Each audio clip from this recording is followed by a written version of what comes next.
بسم اللہ الرحمن الرحیم۔ معزز ناظرین، السلام علیکم ورحمۃ اللہ وبرکاتہ۔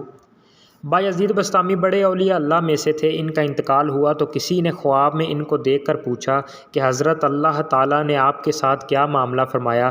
تو جواب دیا کہ جب پیشی ہوئی تو اللہ نے پوچھا کہ بایزید میرے لیے کیا لائے ہو؟ میں نے کچھ دیر سوچنے کے بعد کہا، اے اللہ، کوئی عبادت اس لائق نہیں کہ تیری جناب میں پیش کر سکوں، سب میں عیب و قصور ہے، البتہ تیرے لیے توحید لایا ہوں، کیونکہ میرا عقیدہ تو مضبوط تھا کہ تو ہی سب کچھ کرنے والا ہے، نفع کا مالک تو، نقصان کا مالک تو، مشکل کشا تو، حاجت روا تو، اس لیے میری جانب سے آپ کے لیے توحید خالص کا تحفہ پیش ہے۔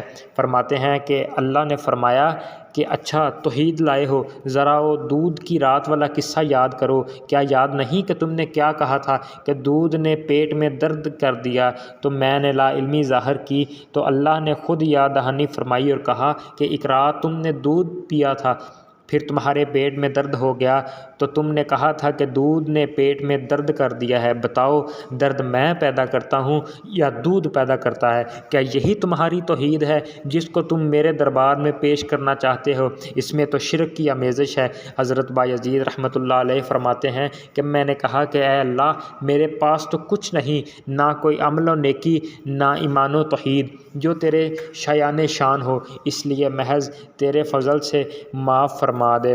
اللہ پاک آپ کو اور میرے گناہوں کی مغفرت فرمائے اور ہمیں نیک اعمال کرنے کی توفیق عطا فرمائے۔ وما علینا الا البلاغ المبین۔